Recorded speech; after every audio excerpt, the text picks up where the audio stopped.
بسم اللہ الرحمن الرحیم۔ اللہ تعالیٰ نے قلم کو پیدا کیا۔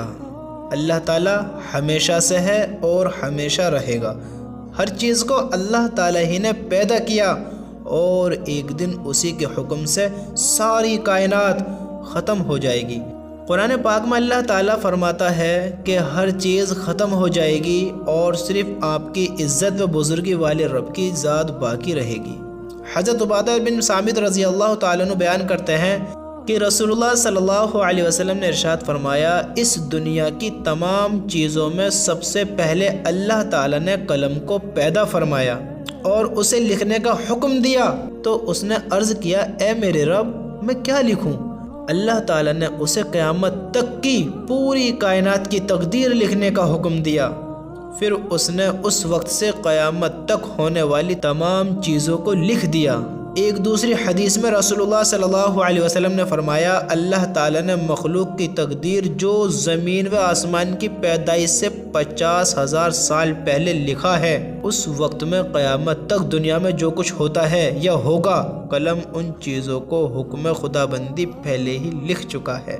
آسمان کے بارے میں اللہ تعالیٰ نے ہمارے اوپر مضبوط آسمان بنایا، روشنی کے لیے اس میں چاند، سورج اور چمکتے ستارے بنائے، اور اسی نے بغیر سہارے کے اس کو زمین پر گرنے سے روک رکھا ہے، جبکہ انسان ہلکی سی چیز کو بھی بغیر سہارے کے روک نہیں سکتا، مگر اللہ تعالیٰ نے ہزاروں سال سے آسمان کو بغیر ستون کے روک کر اپنی زبردست قدرت کا اظہار کیا اور لوگوں کو اس میں غور و فکر کرنے کی دعوت دیتے ہوئے فرمایا، کیا وہ نہیں دیکھتے کہ آسمان کو بغیر ستون کے کیسے بلند کیا گیا ہے؟ سبحان اللہ، یہ اللہ کی شان ہے۔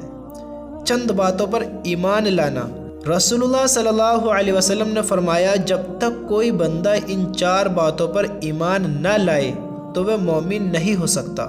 نمبر 1، اس بات کی گواہی دے کہ اللہ کے علاوہ کوئی عبادت کے لائق نہیں۔ نمبر 2، اس کی بھی گواہی دے کہ میں اللہ کا رسول ہوں، اس نے مجھے حق کے ساتھ بھیجا ہے۔ اور نمبر 3، مرنے اور پھر دوبارہ زندہ ہونے کا یقین رکھے۔ اور نمبر 4، تقدیر پر ایمان لائے، سنت پر عمل کرنا۔ رسول اللہ صلی اللہ علیہ وسلم نے فرمایا، جس نے میری سنت سے محبت کی یعنی اس پر عمل کیا تو اس نے مجھ سے محبت کی، اور جس نے مجھ سے محبت کی وہ جنت میں میرے ساتھ ہوگا۔ سبحان اللہ۔ صبح کے وقت دعا پڑھنا۔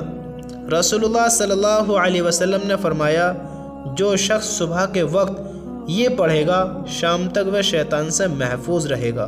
اعوذ باللہ السمیع العلیم من الشیطان الرجیم، جس کا ترجمہ یہ ہے، میں شیطان رجیم سے اللہ تعالیٰ کی پناہ چاہتا ہوں جو سننے والا اور جاننے والا ہے۔ پڑوسی کو ستانا۔ رسول اللہ صلی اللہ علیہ وسلم نے فرمایا، وہ آدمی جنت میں داخل نہ ہو سکے گا، وہ آدمی جنت میں داخل نہ ہو سکے گا جس کے ظلم و ستم سے اس کے پڑوسی محفوظ نہ ہو۔ اللہ کی قسم، آج ہم یہ دیکھیں کہ ہم کیا کر رہے ہیں، اپنے پڑوسی کے ساتھ کیسا حسن سلوک کر رہے ہیں۔ پڑوسی کو پڑوسی نہیں مانتے، غیر مانتے غیر۔ اب پڑوسی ہو یا غیر ہو، محبت تو کرنی پڑے گی جب میرے نبی نے فرما دیا ہے۔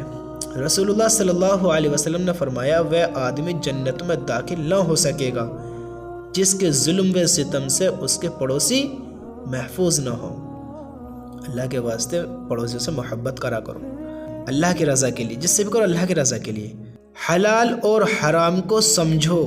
رسول اللہ صلی اللہ علیہ وسلم نے فرمایا، ان قریب ایک زمانہ ایسا آنے والا ہے جس میں آدمی کو یہ بھی پرواہ نہ رہے گی کہ مال حرام ہے یا حلال۔ ایک زمانہ ایسا آنے والا ہے، رسول اللہ صلی اللہ علیہ وسلم نے فرمایا، ان قریب ایک زمانہ ایسا آنے والا ہے جس میں آدمی کو یہ بھی پرواہ نہ رہے گی کہ مال حرام ہے یا حلال۔ اس کو سمجھو اور اس پر عمل کرو۔ اللہ ہم سب کو عمل کی توفیق عطا فرمائے۔ قیامت میں مجرموں کا حال۔ قرآن میں اللہ تعالیٰ فرماتا ہے، اعمال کا رجسٹر سامنے رکھ دیا جائے گا تو اس وقت تم مجرموں کو دیکھو گے کہ وہ لوگ ان اعمال ناموں میں لکھی ہوئی چیزوں سے ڈر رہے ہوں گے اور افسوس سے کہہ رہے ہوں گے ہائے ہماری کم بختی، ہائے ہماری کم بختی، یہ کیسا دفتر اور رجسٹر ہے، یہ کیسا دفتر اور رجسٹر ہے جس نے نہ کوئی چھوٹا عمل چھوڑا اور نہ بڑا عمل، سب ہی اس میں محفوظ ہے، سب ہی اس میں محفوظ ہے۔ اللہ کی قسم، فرشتے کچھ نہیں چھوڑتے، ایک ذرہ برابر بھی نیکی کرو یا گناہ کرو وہ سب لکھ لیں گے۔ اور پھر کیا ہوگا ہمارے ساتھ؟ یہ قرآن میں اللہ تعالیٰ فرماتا ہے اعمال کا رجسٹر سامنے رکھ دیا جائے گا تو اس وقت تم مجرموں کو دیکھو گے کہ وہ لوگ ان اعمال ناموں میں لکھی ہوئی چیزوں سے ڈر رہے ہوں گے اور افسوس سے کہہ رہے ہوں گے ہائے ہماری کم بختی، یہ کیسا دفتر اور رجسٹر ہے جس نے نہ کوئی چھوٹا عمل چھوڑا اور نہ بڑا، سب ہی اس میں محفوظ ہے۔ اللہ ہم سب کو اس پر عمل کرنے کی توفیق نصیب فرمائے۔ علاج تقدیر کے خلاف نہیں۔ حضرت ابو خزامہ رضی اللہ تعالیٰ عنہ بیان کرتے ہیں کہ ایک شخص نے رسول اللہ صلی اللہ علیہ وسلم سے عرض کیا اے اللہ کے رسول، ہم لوگ جو جھاڑ پھونک اور دواؤں کا استعمال کرتے ہیں اور پرہیز کرتے ہیں تو اس سے تقدیر الہی کی مخالفت تو نہیں ہوتی؟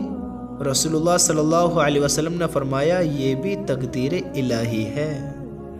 کیا فرمایا ہمارے نبی نے؟ یہ بھی تقدیر الہی ہے۔ قرآن کی نصیحت، قرآن میں اللہ تعالیٰ فرمایا ہے یہ کلام بڑے رحمان اور نہایت رحم والے کی طرف سے نازل کیا گیا ہے، یہ ایک ایسی کتاب ہے جس کی آیتیں صاف صاف بیان کی گئی ہیں، ایسا قرآن ہے جو عربی زبان میں ہے، ایسے لوگوں کے لیے ہے جو سمجھدار ہیں، ایسے لوگوں کے لیے ہے جو سمجھدار ہیں۔ یہ قرآن خوشخبری دینے والا، عذاب سے ڈرانے والا ہے۔ سبحان اللہ، اللہ نے پہلے ہی ہر چیز بتا ڈالی ہے ہم سب کو۔ میرے بھائیوں، اللہ تعالی ہم سب کو ان پر عمل کرنے کی توفیق نصیب فرمائے۔ یہ مختصر حدیثیں ہیں جو میں نے آج آپ کو سنائی ہیں، دوستو ان کو یاد کرو اور ان پر انشاءاللہ عمل کرو اللہ کی رضا کے لیے۔ اللہ ہم سب کو ان باتوں پر عمل کرنے کی توفیق نصیب فرمائے، آمین۔